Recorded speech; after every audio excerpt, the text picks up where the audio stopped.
wabarakatuh. Selamat datang dan terima kasih telah klik dan menonton kembali video saya. Pada video kali ini, saya akan membahas lagi, kita akan latihan lagi soal-soal tentang moderasi beragama. Harus teman-teman ingat, dalam menjawab atau menyelesaikan soal-soal moderasi beragama itu, tetap kita harus mengingat 4 indikator penting dari moderasi beragama, yaitu dari komitmen kebangsaan, toleransi, anti kekerasan, dan penerimaan terhadap tradisi. Jadi apapun bentuk soalnya itu pasti tidak akan jauh-jauh dari 4 indikator penting ini. Baiklah, mari langsung saja kita bahas ke soalnya. Soal nomor 1, hak asasi manusia terdapat pada UUD 1945 pada bab A9, B9A, C10, D10A, E11. Nah, di sini kita lihat bab 10A, hak asasi manusia. Nah, jadi yang membahas tentang hak asasi manusia itu terdapat pada bab 10A dalam UUD 1945. Jadi jawabannya adalah D. Soal nomor 2, setiap orang berhak memeluk agama dan beribadat menurut agamanya terdapat pada pasal dan ayat A29 ayat 2, B28E ayat 1, C28E ayat 2, D28D ayat 1, E28D ayat 2. Nah, sekarang kita lihat hak memeluk agama dan beribadat menurut agamanya terdapat pada pasal dan ayat berapa. Nah, perlu teman-teman ingat bahwa yang berhubungan dengan hak asasi manusia itu terdapat pada bab 10A, di mana bab 10A itu dimulai dari pasal 28A hingga pasal 28J. Nah, kita cari tadi yang hak untuk beragama. Terdapat pada pasal. Nah, di sini pada pasal 28E ayat 1, setiap orang berhak memeluk agama dan beribadat menurut agamanya, memilih pendidikan dan pengajaran, memilih pekerjaan, memilih kewarganegaraan, memilih tempat tinggal di wilayah negara dan meninggalkannya, serta berhak kembali. Pasal dan ayat yang tepat yaitu terdapat pada pasal 28E ayat 1. Apa pendapatmu tentang upacara ngaben yang ada di Bali? A. Setuju ngaben upacara adat yang dapat menambah kekayaan budaya. B. Tidak senang karena mengganggu ketertiban umum. C. Sangat tidak senang karena mengandung unsur kekerasan. D. Sangat setuju, sebuah tradisi budaya yang sangat unik dan patut dicontoh oleh semua umat beragama. E. Kurang tertarik karena akan menjadi contoh yang tidak baik bagi generasi bangsa selanjutnya. Oke. Nah, kita tahu bahwa ngaben adalah salah satu budaya leluhur yang sudah ada sejak zaman dahulu dan masih dilakukan sampai saat ini dan sekaligus menjadi daya tarik wisata Pulau Dewata. Jadi jawaban yang paling tepat itu adalah A. Setuju ngaben upacara adat yang dapat menambah kekayaan budaya. Yang B itu kurang tepat, C juga kurang tepat. Yang D kurang tepat karena dicontoh oleh semua beragama. Ini ada kata-kata dicontoh oleh semua umat beragama. Jadi kita tahu bahwa setiap umat beragama itu memiliki tradisi atau kebudayaannya masing-masing. Yang E juga kurang tepat. Soal nomor 4, bagaimana sikapmu terhadap tetangga yang sedang tertimpa musibah, tetapi dia berbeda agama denganmu? A. Merasa berempati. B. Merasa biasa saja. C. Ikut prihatin dan turut membantu sesuai dengan kemampuan kita. D. Menghargai dan mengucapkan bela sungkawa. E. Ikut sedih dan mengucapkan bela sungkawa. Nah, karena di sini ada tetangga, maka jawaban yang lebih tepat adalah C. Membantu.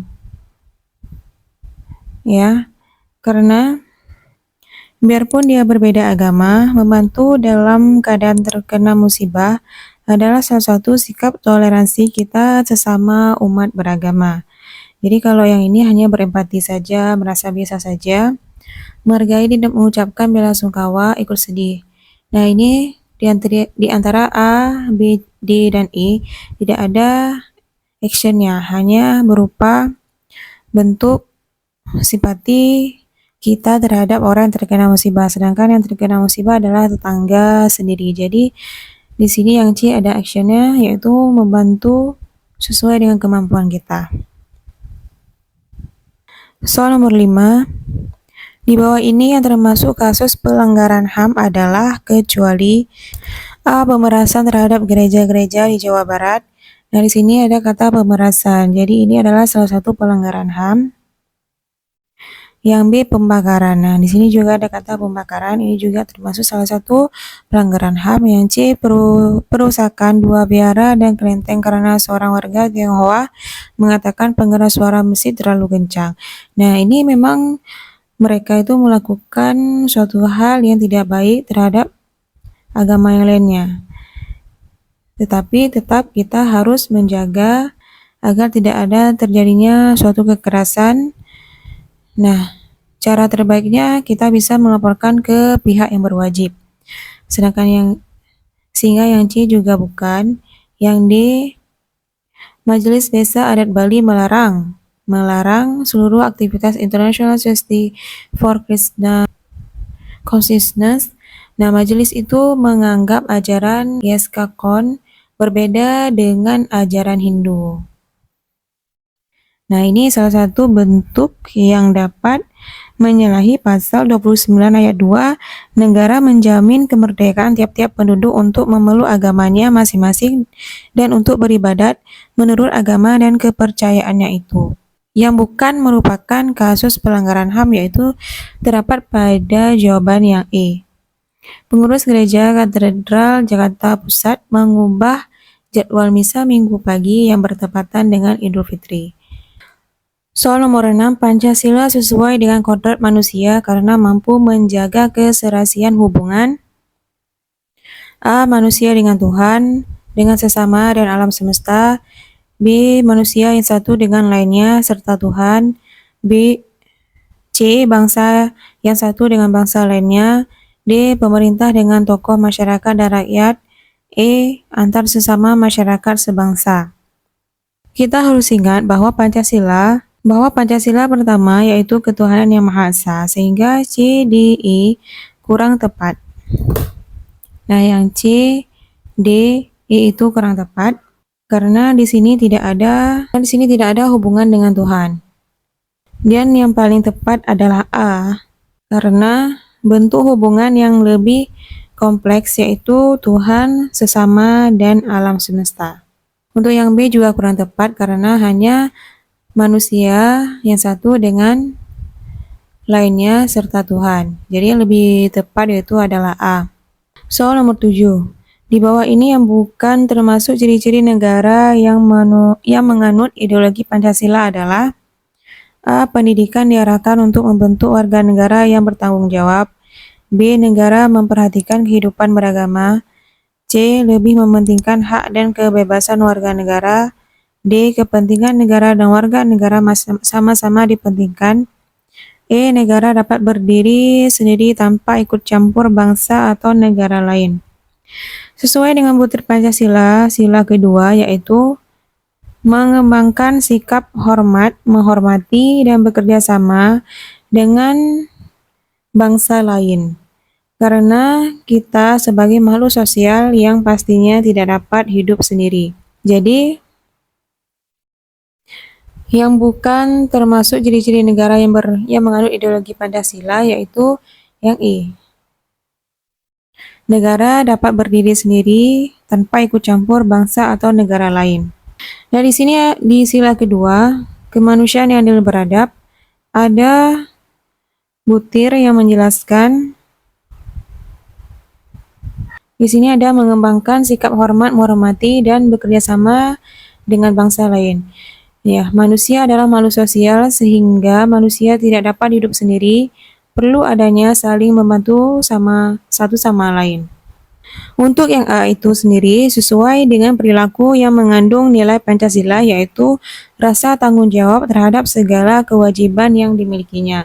Jadi yang A itu termasuk ciri-ciri negara yang menganut ideologi Pancasila. Yang B, negara memperhatikan kehidupan beragama, ini jelas terdapat pada UUD sila pertama. Yang C, lebih mementingkan hak dan kebebasan warga negara, diatur dalam UUD tentang hak dan kewajiban warga negara, dan juga kepentingan negara dan warga negara sama-sama dipentingkan. Soal nomor 8, yang tidak termasuk butir pengamalan Pancasila dari sila pertama adalah A. Membina kerukunan hidup di antara sesama umat beragama dan kepercayaan terhadap Tuhan Yang Maha Esa. B. Mengembangkan sikap hormat menghormati dan bekerja sama antara pemeluk agama dengan penganut kepercayaan yang berbeda-beda terhadap Tuhan Yang Maha Esa. C. Bangsa Indonesia menyatakan kepercayaan dan ketakwaannya terhadap Tuhan Yang Maha Esa. D. Mengakui dan memperlakukan manusia sesuai dengan harkat dan martabatnya sebagai makhluk Tuhan Yang Maha Esa. E. Tidak memaksakan suatu agama dan kepercayaan terhadap Tuhan Yang Maha Esa kepada orang lain. Nah, jadi yang bukan termasuk butir pengamalan Pancasila dari sila pertama yaitu yang D. Mengakui dan memperlakukan manusia sesuai dengan harkat dan martabatnya sebagai makhluk Tuhan Yang Maha Esa. Sekarang kita lihat terlebih dahulu 45 butir Pancasila. Nah, jadi di sila kedua itu ada mengakui dan memperlakukan manusia sesuai dengan harkat dan martabatnya sebagai makhluk Tuhan Yang Maha Esa. Jadi di antara option tadi yang jelas di antara option ini yang bukan termasuk adalah yang D. Di Solo dan Yogyakarta, peringatan Maulud Nabi Muhammad dikenal dengan istilah A. Panjang Jimat, B. Dukderan, C. Sekatan, D. Selamatan, E. Tingkeban. Nah, jawabannya adalah yang C. Sekatan. Jadi sekatan itu adalah peringatan Maulud Nabi Muhammad SAW yang berada di Solo dan Yogyakarta. Untuk panjang jimat itu adalah tradisi Maulid Nabi di Cirebon. Dukderan adalah festival yang menandai dimulainya ibadah puasa di bulan suci Ramadan. Selamatan bentuk upacara syukuran dengan mengundang beberapa kerabat atau tetangga. E. Tingkeban, tradisi daur kehidupan manusia dalam selamatan kehamilan untuk kandungan pertama yang memasuki usia 7 bulan.